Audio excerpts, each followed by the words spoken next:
Et cet après-midi, on va parler musique belge avec Hélène Hart. Salut Hélène Hart. Salut. Alors on va s'appeler par nos prénoms. Donc toi c'est Laurine, hein, et Oui, c'est voilà, ça. ton nom d'artiste c'est Hélène Hart.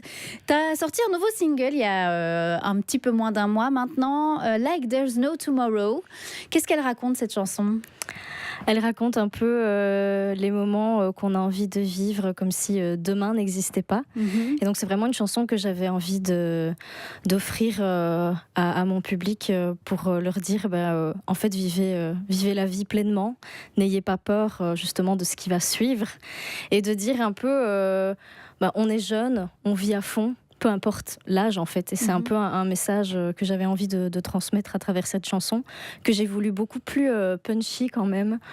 Il y a quand même des notes de mélancolie, nostalgie, mais j'aimais bien ce côté un peu plus énergique.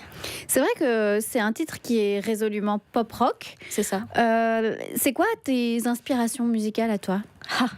J'en ai quand même beaucoup. C'est toujours la question qui... C'est une question piège un peu. Oui, ouais. c'est ça, parce que j'écoute énormément de musique et je puise un petit peu là où ça m'inspire et où surtout ça me touche personnellement. Mais voilà, je peux très bien partir de groupes ou d'artistes comme Coldplay, Keane. Parfois, je pars un peu plus sur du Muse dans certaines inspirations pour les mélodies. Toujours de l'anglo-saxon ? Généralement, oui. J'avoue que c'est ce qui m'inspire le plus. Tu n'écris qu'en anglais ? Principalement. Ouais. J'ai déjà écrit des chansons en français, une que j'avais déjà sortie, d'autres que je n'ose pas sortir. D'accord. Mais pourquoi ? Parce que c'est trop... T'as l'impression que c'est quoi ? C'est plus intime ou... Pour moi, c'est un plus grand challenge, je trouve. C'est plus compliqué d'écrire en français parce que je trouve que ça sonne plus vite bateau parfois. Mais voilà, je ne ferme pas la porte. Et puis je trouve que le style se porte bien pour de l'anglais. Ça sonne tout de suite mieux, en tout cas à mon oreille, je trouve. Est-ce que ce titre annonce un EP, un nouvel EP, un album, quelque chose ? Est-ce que je dois teaser ? Ah là là. On est là pour ça. En tout cas, on travaille surtout pour l'instant les lives pour offrir un show vraiment, vraiment sympa et vraiment construit autour de toute l'énergie et toute la direction artistique qu'on a mis en place. D'accord. Mais voilà, on travaille aussi en studio sur d'autres morceaux. Ok. Et je pourrais peut-être en dire plus par la suite, mais voilà, on va pas non plus aller trop vite dans les choses, mais on fait tout pour que ça roule. T'es musicienne aussi, toi, oui. Du piano notamment. C'est ça. C'est marrant parce que dans ce titre-là, le piano est moins présent peut-être que dans les titres précédents. C'est vrai. Il est un peu en arrière-plan. J'aimais bien le côté, le fait qu'on l'entende toujours, qu'il y ait toujours cette note derrière, qu'on puisse, si on tend l'oreille, entendre. Mais oui, je voulais plus quelque chose mis en avant sur les guitares. La batterie aussi, je trouve qu'elle est très présente. Oui, c'est ça. Les percus sont très fortes sur ce titre-là. Clairement, je voulais vraiment quelque chose de punchy et je trouvais que ça s'y prêtait plutôt bien, et de mettre plus le piano en arrière-plan, même si c'est marrant parce que je l'ai composé de base au piano et ça a été retravaillé et réarrangé pour tout un groupe en fait. D'accord. Et quand tu es sur scène, tu es avec tout un groupe aussi de musiciens ? C'est ça, oui. Ça a été difficile de t'accompagner avec des musiciens quand on a l'habitude de composer seul au piano. Ça a été facile pour toi de transposer ton univers comme ça avec des musiciens ? Ça a été plutôt facile parce que le courant passe plutôt bien avec les musiciens déjà de base. On s'entend très très bien, on est toujours à l'écoute les uns envers les autres. Mais c'est vrai que voilà, c'est un autre travail parce que je ne suis pas bassiste, je ne suis pas guitariste, et donc parfois je n'ai pas l'oreille sur ce qui pourrait aller sur tel morceau. J'ai une idée, j'ai plus envie de ça ou de telle chose. Et le fait de pouvoir en parler aux musiciens, ça peut aider à créer quelque chose. Le fait d'être une artiste qui commence, qui balance ses premiers titres, là, tu commences à affiner, tu trouves tes choix musicaux et artistiques. C'est quelque chose qui prend beaucoup de temps et d'énergie, ça c'est certain. Mais ce que je veux dire, c'est que tu arrives à trouver vraiment qui tu es et à transposer vraiment qui tu es dans ta musique de plus en plus. Oui, mais c'est vrai que c'est pas facile, parce que voilà, entre ce qu'on montre sur les réseaux sociaux, ce qu'on montre une fois qu'on est sur scène, J'ai envie de dire que parfois on joue un rôle, même si c'est pas toujours voulu.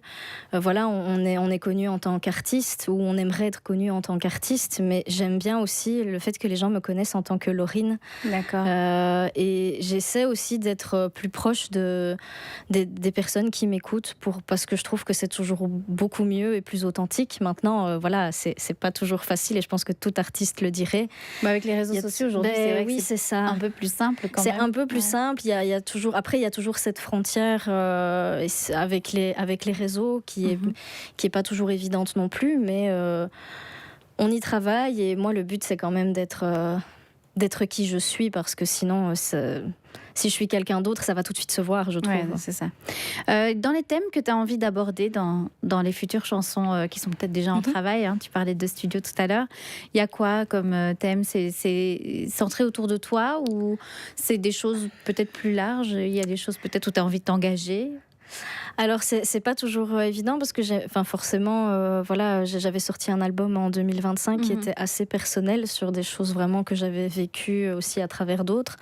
Mais j'aime bien d'observer ce qui se passe dans la vie de tous les jours, et écrire par rapport aux ressentis, aux émotions qu'on peut avoir. Donc, à partir du moment où je parle des émotions, forcément, c'est beaucoup plus personnel, parce que c'est très subjectif. Mais j'espère que les gens peuvent s'y reconnaître, en tout cas dans ce que je vais raconter, même si ça peut être des thématiques beaucoup plus importantes, comme j'avais déjà parlé du harcèlement dans une de mes chansons, même si je l'ai pas vraiment.